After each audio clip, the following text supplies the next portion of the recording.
Yo la team, c'est Arcos. Bienvenue dans ce nouveau podcast.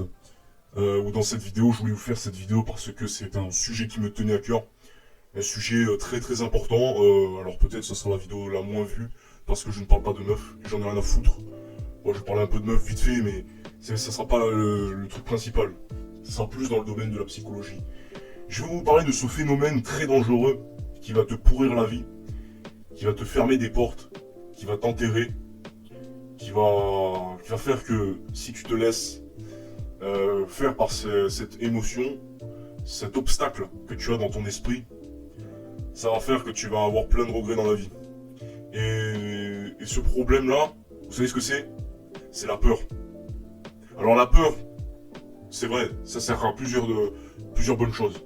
La peur n'est pas si une mauvaise chose que ça. La peur, elle permet de te prévenir des dangers externes, comme par exemple des dangers qui peuvent te tuer. Donc tu vois un couteau, t'as peur, tu vois quelqu'un avec un couteau, c'est une bonne peur. Euh, tu vois que tu dois traverser un obstacle et t'es suspendu à, je sais pas moi, 180 mètres de hauteur. Bon, c'est facile de parler. T'as peur, c'est normal. Pourquoi? Parce que tu peux crever. Voilà, tu te loupes, tu crèves, tu vois. T'as le vertige, c'est une bonne peur. T'as peur que, voilà, t'as un conflit qui se déclenche, tu vois la personne elle est dangereuse, t'as un peu peur, c'est normal. Mais moi je vais vous parler de la peur, la mauvaise peur, qui est le fléau moderne, c'est la peur de tout et n'importe quoi. La peur de parler à une fille, la peur d'aller l'embrasser, la peur de dire ses intentions, la peur d'être franc, la peur du rejet des autres. Toutes ces peurs inutiles, la peur d'être rejeté par tout et n'importe quoi. Et en fait tout cela, ça amène à ne rien tenter du tout. Sauf que t'en sais rien. Peut-être que ça va marcher, peut-être que ça marche pas. Mais qu'est-ce que t'en sais que ça va pas marcher? Dans l'absolu, qu'est-ce que t'en sais? Et c'est ces peurs qui t'empêchent de faire des trucs. Et en fait, voilà, je veux vous parler des barrières psychologiques qui m'ont pourri la vie. Ces barrières psychologiques, elles m'ont fermé beaucoup de portes. J'ai perdu beaucoup d'opportunités avec les filles. Je pensais que c'était à cause de elles, mais en y réfléchissant bien, en commençant à comprendre les filles, je me suis rendu compte que je me suis fermé beaucoup de portes à cause de mes croyances limitantes et de mes barrières psychologiques que j'avais dans mon cerveau. Je me suis aussi fermé pas mal d'opportunités à propos des offres qu'on m'a fait. Donc tout ce qui est suivi sportif, tout ça. Par peur de la réaction des parents. Et effectivement, j'ai aussi, je me suis fermé aussi des opportunités de voyage scolaire. Par peur de la réaction de mes parents parce que les prix c'était exorbitant. Et en fait j'avais peur que de leur réaction parce que c'était cher et que c'était le refus. En fait j'avais peur de tout en fait, j'étais un peu heureux en fait. Là aujourd'hui ça va beaucoup mieux. Je suis beaucoup plus décomplexé qu'avant. Bon j'ai toujours des traces de ces barrières psychologiques, mais c'est en train de sauter petit à petit. Et c'est un truc que je remarque de plus en plus. Et ça c'est cool. Pourquoi? Parce que j'ai travaillé, je me suis forcé d'aller au terrain, je me suis forcé à aller vers les gens. Même si tu vois c'était pas naturel, c'était provoqué, c'était parfois même malaisant. Mais malgré ça, je me suis cassé plusieurs fois la gueule, j'ai rectifié pas mal de trucs. Je me suis amélioré socialement. J'ai surtout amélioré les qualités sociales, mes qualités sociales, et amélioré mes relations sociales. Donc ça veut pas dire que j'avais beaucoup d'amis, que forcément mon niveau social était élevé. Mais je dirais que le fait d'améliorer mes qualités sociales, euh, mes relations sociales, donc en dégageant tous les mauvais de mon cercle social et en gardant que les meilleurs qui sont là pour moi et que je suis là pour eux, bah, c'est là que ça a fait que ça a commencé à devenir intéressant. Quand j'ai commencé aussi à avoir cette optique de tri, j'ai commencé à être beaucoup plus attirant par les filles. Les filles me trouvent beaucoup plus attirant. Pourquoi? Parce que je suis beaucoup plus sélectif. Et elles le ressentent tout de suite. Que moi, faut pas jouer la princesse avec moi parce que ça dégage très vite. Et les filles l'ont remarqué et elles commençaient à être attirées comme un aimant vers moi. Alors que juste j'étais beaucoup plus exigeant. Et pourquoi je vous parle de ça en fait? Quel est le rapport? C'est que en fait, il y avait des filles qui me faisaient du rentre-dedans. Quand je dis du rentre-dedans, elles me fixaient des yeux. Elles me touchaient même. Bon, elles me touchaient pas le chibre, hein, mais elle était très tactile avec moi, collante, attentionnée, donne beaucoup d'attention. Et là, tout le temps, tout le temps, tout le temps, tout le temps, tout le temps dans les baskets. Mais c'était pas en mode tout le temps dans les baskets en mode t'es mon pote gay. Non, non, la meuf elle voulait me voir tous les jours, tous les jours, tous les jours, tous les jours. Donc je le voyais pas. Moi, je pensais que c'était comme dans les films Netflix et Disney, comme quoi la meuf, elle est embrassée, machin. Alors oui, il y a des meufs, hein, elles le font. Mais ça m'est jamais arrivé. Si, ça m'est déjà arrivé en sixième, si. La meuf, elle a pris le relais, elle a pris le lead, et c'est elle qui a commencé à m'embrasser la première. C'est elle qui m'a embrassé. Et je pensais que toutes les relations, c'était comme ça. Qu'à chaque fois, c'était la fille qui terminait le boulot. Alors oui, il y en a un, elles le feront, mais ça, c'est quand vraiment elles sont au niveau en chienne. Mais même la plus chiennasse, la plus soumise, la fille qui te veut à mort, qu'elle se ronge, qu'elle se mord les dents, quand elle te voit, qu'elle a qu'une chose en vie, c'est que tu la baises. Même la fille qu'elle a encore, elle a la plus envie que tu la baises, par peur d'être rejetée, elle va pas venir de faire le premier pas. Par peur. Les filles, ouais, elles ont un énorme manque de confiance en elles. C'est pourquoi je n'ai jamais eu... Enfin, je sais pas que je n'ai jamais eu. Si, j'en ai eu, des meufs, j'en ai eu plein cette année. Mais j'ai loupé beaucoup d'opportunités comme ça. Parce que je pensais que les filles, quand elles étaient intéressées, elles commençaient à te faire des bisous, machin. Ouais, il fallait que ça aille très loin, tu vois. Et moi, je ne voyais pas tout ça. Je voyais pas qu'elles étaient intéressées, qu'elles étaient en chienne sur moi. Qu'elles me voulaient à tout prix. Je le voyais pas. Moi, je n'ai rien vu, c'est ça le pire. On rigole, hein. Mais il y a des filles qui sont sur vous ne le savez même pas, tellement que vous fermez les yeux. Vous dites, mais non, elle n'est pas intéressée. Non. Et même si parfois j'avais l'impression qu'elle était intéressée, tu sais, j'avais peur d'aller tout dans le terrain, tu vois, j'avais peur de la brusquer, j'avais peur d'être bizarre. En fait, j'avais peur, tu vois, j'avais peur d'être perçu comme le mec bizarre. Puis après, il y avait les croyances que les féministes m'ont mis dans la tête, ce qui m'a encore plus complexé, et j'avais encore plus peur de parler aux femmes, de parler aux filles qui me plaisaient. Pourquoi? Parce que les féministes qui avaient à la télé, ah, violeur, harceleur, ah, un mec chelou, nanana. J'avais peur d'être ce mec. J'avais peur, hein. Mais il y a une différence entre le mec timide qui essaye de clarifier ses intentions, ou le mec qui clarifie ses intentions de manière calme et posée. Des fois, il est maladroit, tu vois, il va toucher l'épaule, tu vois, il sait pas comment s'y prendre, tu vois. Les meufs, elles peuvent le prendre bien, comme elles peuvent le prendre bizarrement.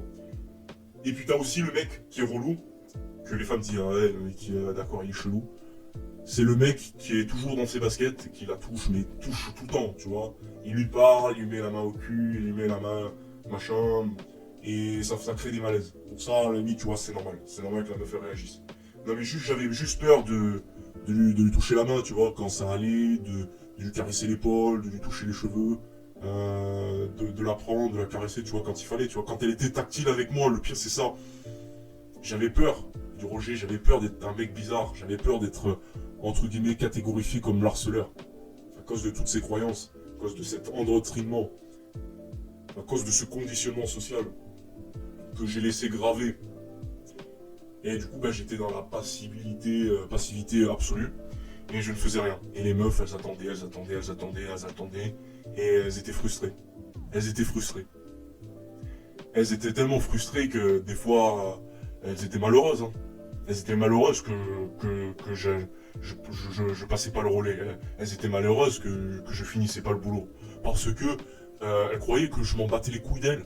Tu vois, elles croyaient que je m'en battais les couilles d'elles, tu vois. Que je les laissais tomber comme de la merde, que moi je les considérais pas, tu vois. Et c'est ça qui m'a fermé beaucoup de portes. J'aurais pu avoir 10 meufs, hein, beaucoup plus de meufs que là maintenant. Hein. J'aurais pu en avoir une vingtaine. Hein. Mais j'en ai perdu moins une dizaine comme ça. Des opportunités. J'aurais même été dépucelé à 15 ans, au lieu de 17 ans. J'aurais même été plus puceau, même à 14 ans, pour vous dire. À 14 ans, j'aurais déjà baisé ma première fois. Ah non, mais je rigole pas. Hein. Les meufs, elles étaient tellement en chienne qu'elles voulaient, moi, elles me voulaient. Je vous jure, hein, c'est la vérité. Hein. Je dis pas ça pour flex. Hein. Et quand j'ai commencé à traverser le Sahara sentimental, quand j'ai commencé à traverser la période de la misère sexuelle, c'est là que j'ai commencé à réaliser que, putain, je me suis fermé des portes.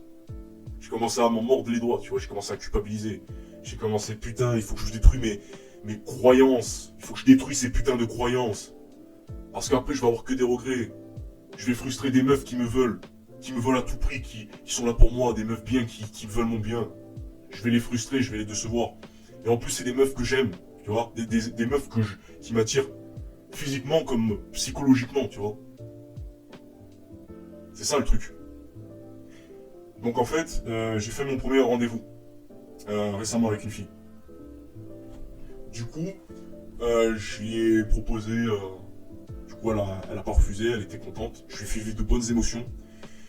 J'ai été tactile un peu avec elle, je lui ai touché le bras, je lui ai touché un peu les mains. Elle m'a touché aussi. Il y a eu un rapprochement physique. Donc on n'est pas allé jusqu'au bisou. Mais je me dis que si au deuxième rendez-vous, j'ai pas fait le bisou, c'est pas que j'ai loupé une occasion, c'est que la meuf, je vais la frustrer. C'est non seulement je vais me frustrer, mais elle aussi. Parce qu'elle me voulait, tu vois. Il y avait plein de signaux qui montraient qu'elle était attentionnée. Donc je lui ai montré par A plus B que j'étais intéressé par elle. Mais j'ai pas voulu trop la brusquer, tu vois. Parce que je suis un peu timide de nature. Du coup, j'agis un peu par maladresse. Et du coup, moi, ce que je vais faire, c'est je vais faire un jeu de séduction. Pour détendre l'atmosphère, pour me détendre et aussi la détendre. C'est qu'à un moment donné, quand la tension est au max, je vais lui faire un petit jeu. Au deuxième rendez-vous, c'est je vais lui dire ferme les yeux. Et quand je lui dis ferme les yeux, je vais l'embrasser. Et dire mais ouais d'accord, ok, c'est chelou. Enfin, ok, d'accord, ouais, c'est bien. Mais tu sais, que ça soit un jeu de séduction, tu vois, elle le prendra beaucoup moins mal. Et je serai beaucoup plus détendu quand j'aurai créé cette situation. Et là, je vois si la meuf elle est réellement intéressée. Déjà, moi je sais qu'elle est intéressée actuellement. Je lui ai proposé un RDV. Elle m'a dit voilà, lundi, je peux pas. Parce que voilà, je suis chez mon daron, que mon daron il est un peu loin, donc ça va être compliqué. Par contre, mardi, pas de problème, je suis disponible. Voilà. Du coup, vu qu'elle est disponible mardi, je la verrai ce mardi et j'ai plus d'excuses. J'ai pas d'excuses. C'est-à-dire que la meuf, faut pas que je fasse le con en fait. Tu vois, faut pas que je. C'est-à-dire que je vais pas me mettre trop la pression et dès le début, en me forçant, tu vois, après ça va créer un malaise, tu vois. Mais quand on sera dans une situation tendue, même si j'aurais peur, je vais essayer de tenter des trucs, tu vois, qui tentent rien à rien, tu vois. Et une fois que je l'aurai embrassée et qu'elle aura une bonne réaction, positive ou négative, c'est là où je vais me libérer, tu vois. Quand tu embrasses une meuf, que t'as peur du rejet, tu peux en avoir chopé plein auparavant, mais t'as toujours cette peur du rejet, tu vois, qui te freine, tu vois, qui te refroidit, tu vois. Même si la meuf, elle te fait des yeux, elle se mord les lèvres même, tu vois, elle te regarde tes lèvres, qu'elle te veut, tu vois. Là, j'ai plus d'excuses. Le deuxième rendez-vous, je dois terminer le travail. Je dois terminer le travail. Et si j'ai terminé le travail, je serai fier de moi. Je serai fier de moi, tu vois. Je pourrais dire, ah, putain, j'ai des couilles. Et la meuf, elle sera décomplexée, elle sera beaucoup plus détendue, parce qu'elle a eu ce qu'elle attendait en fait. Elle attendait que je termine le travail, ça va l'exciter encore plus. Parce que les meufs, elles aiment bien un petit peu ce côté, je te fuis un petit peu. Et si c'est trop longtemps, après, elle va se frustrer. Je te parle des meufs qui te veulent. Elle va se frustrer. Et elle va commencer à avoir de la haine contre toi parce que tu l'as pas baisé. Parce que t'as pas eu les couilles de la baiser. Parce qu'elle, ce qu'elle voulait, c'est que tu la démontes. Que tu lui casses la mâchoire quand elle te suce la bite. La meuf, elle voulait te sucer la bite. Dans sa tête, c'est putain, moi je veux le chibre de ce mec. Je veux le chibrax. Je veux qu'il me démonte l'œsophage. Je veux qu'il m'étouffe avec sa bite. Je veux qu'il me démonte la chatte. Voilà ce qu'elle veut, la meuf. Elle attend que ça. Mais quand tu fais ça parce que par peur, c'est pas le fait que t'aies peur qui l'intimide. C'est le fait que tu la fasses attendre trop longtemps et du coup elle va se mettre à croire que putain, moi voilà, je l'aime beaucoup, je le veux, mais il vient pas, machin. Je lui donne plein de signaux, mais il capte pas. J'ai l'impression qu'il s'intéresse pas à moi et machin. Et du coup elle va se frustrer et elle va commencer à avoir de la haine. Et le jour où tu vas revenir, la meuf va direct te recaler par la haine. Elle va se dire ah qu'est-ce qu'il veut ce mec? Qu'est-ce qu'il veut ce mec? J'étais là pour lui, je le voulais à tout prix. Là maintenant il me veut du jour au lendemain. Voilà, la meuf va dire mais je suis en couple, casse-toi. Voilà, mais qu'est-ce que tu veux, casse-toi. C'est ce qu'on veut à tout prix éviter. Donc l'idéal, c'est que je dise ce que je fais dans cette vidéo. Et surtout, prenez vos couilles les gars et tentez, même si vous avez peur, embrassez-la. Je vous assure, ça va vous libérer. Même si vous vous faites rejeter, c'est pas grave, ça va vous libérer. Il y a une barrière psychologique qui va sauter. Croyez-moi. Sur ce les gars, tchuss et à très bientôt pour de nouvelles vidéos.